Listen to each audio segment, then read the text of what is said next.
What's going on, world? It's your boy Gemini Brown here, back with another episode of Nalo Kicking Knowledge. It's Top 5 Tuesday, and we'll be taking a look at the top 5 placements that affect your sleep, for better or worse, in astrology. So, let's get into it.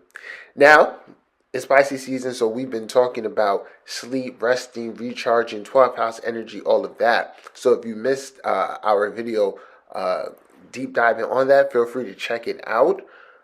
But yeah, let's get into these placements. The placements that I'm going to name today aren't really specific in nature. We're really going to give like an overview of how you can look at astrology in regards to sleep and your sleeping pattern. Okay, I'm having a time where I'm really not sleeping well right now. Why is that? What's going on in my chart?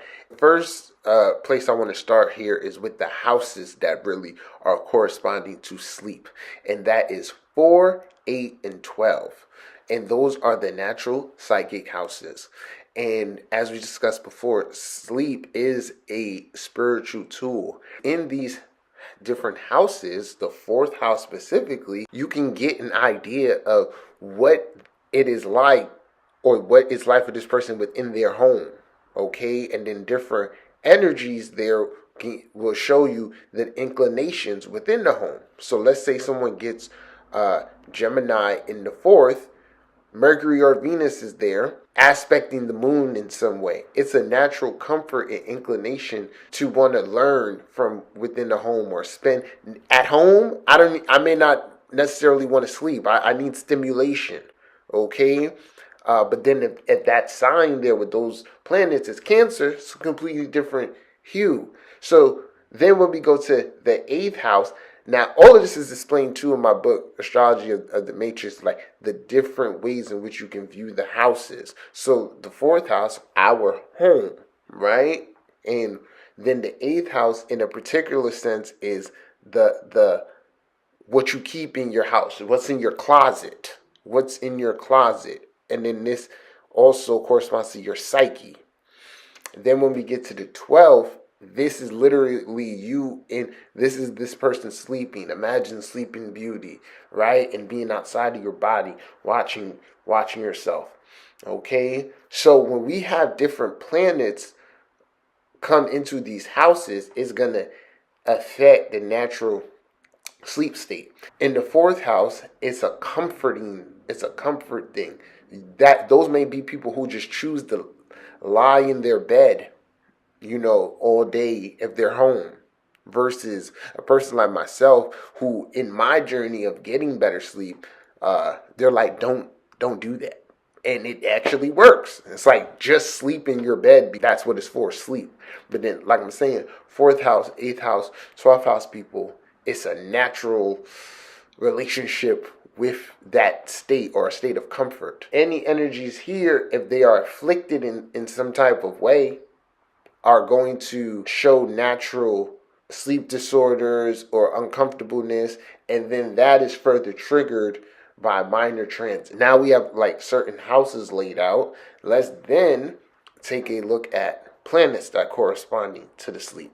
So I want to start off with Moon and Venus. These are both astral players. They're both corresponding to the astral realm. Moon, comfort. Just imagine the womb, and that's the state in which we're growing, and we're seeking to get back there to grow further. I want you to think about Venus as the imagination, as the everything that just comes alive, the physical, the non-physical, okay, and the ability to kind of attract in this sleep state, all of these things. Then Venus is also dealing with pleasure. So the better aspected your Venus is in particular positions will show, oh, sleep is of pleasure to me, or it's a easy thing for me to gain healing from, okay, or indulge in. So then when we have Venus ruled signs like Taurus, Libra, this is further seen. For example, there's that term like the itis, where you kind of get sleepy after you eat. That's like a Taurus thing. Imagine, or like the bull, like, or any animal, like kind of tiring down, and then that even also inducing, states of hypnosis and stuff like that. So then when Moon and Venus are aspected Neptune or Uranus, these are the prophetic dreams. Aspecting Pluto, these are the more intense dreams. I want to talk about Saturn. Saturn when it comes to sleep. Saturn is the energy of, when I think about insomnia, I think about heaviness, like heaviness here in this body. Like I can't get out of this to go travel, right? Others might think of it as like, oh, I'm overthinking. But in the Saturn sense, I see it as not being able to come up out of this body and to free yourself and to be relaxed. Now, of course, if we have Saturn in more mental signs, when Saturn is aspected well, you'll find that you don't necessarily have these issues, but you may not necessarily think much or think much about your sleep or have some type of conscious awareness. So it just may be a thing like you may nap a lot and not be conscious of the benefits of that. It just may be a mechanical thing for you. Okay, but mostly when the Saturn is afflicted, people are like, what the fuck? Okay, and my suggestion and kind of how I've seen stuff, it'll always lead to this stress of like root chakra problem. When you're approaching sleep, you should want to take yourself back to when you were a kid. I don't know about y'all, but after a nice long day of playing around and stuff, I grew to love getting into my bed.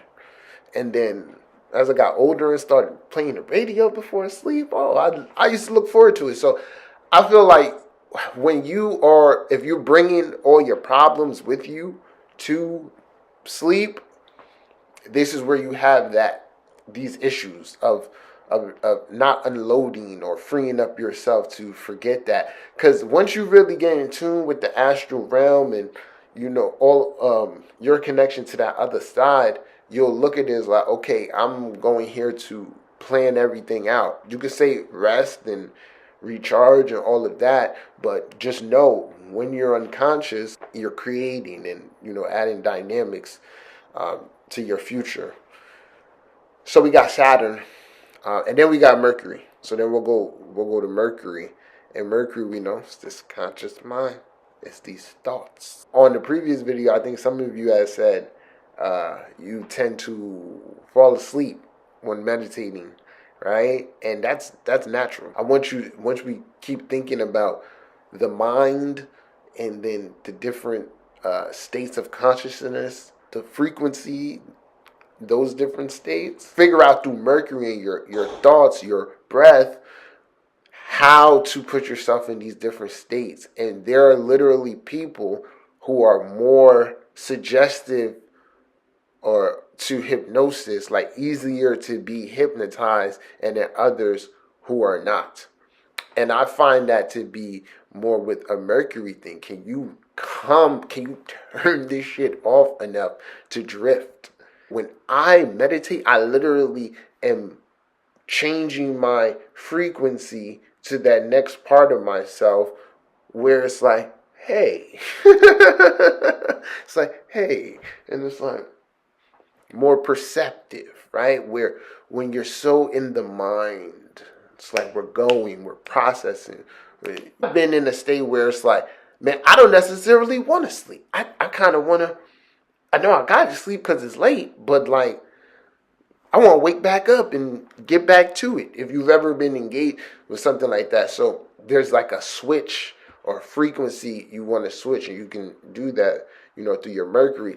Now, looking at the aspects and the sign placement and all of that with your Mercury is going to really give you insight into your own thinking. How do you think? What are your thoughts like? When we take Mercury and whatever, I'm going to go with like the practical ones, like earth or even fire. One will think like, and this is me too. I used to think like, I have to do something physically to tire myself out. And I got older. I got into, the teaching profession, and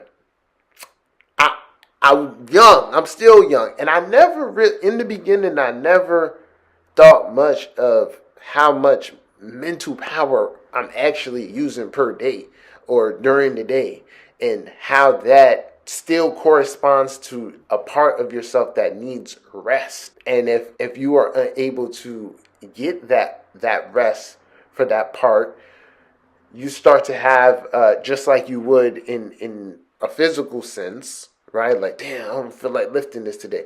You don't necessarily have the same vigor to communicate your thought. So what I'm saying here with Mercury, that if your Mercury is in Taurus, if your Mercury is in Virgo, Capricorn, your work doesn't have to be physical in nature for it to be strenuous or tiring or stressful.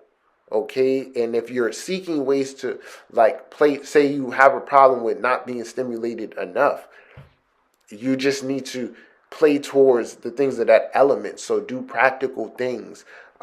Do things for the sake of doing them. So at the end of the day, it's like you've exhausted yourself to some extent. I take a Mercury in Leo, for example, creativity doesn't always need to be traditional. If you're a salesperson with Mercury and Leo, right? You're selling a house or whatever. You're finding some way to implement your personal essence or self into that pitch, okay? And doing that as a career or job or whatever can be enough to, if creatively stimulate that Mercury, amongst other things. But if that Mercury is in a profession, let's say like being a cashier or something, it doesn't have that outlet. So then therefore at the end of the day, it's still unfulfilled in the potential and mentally not tired.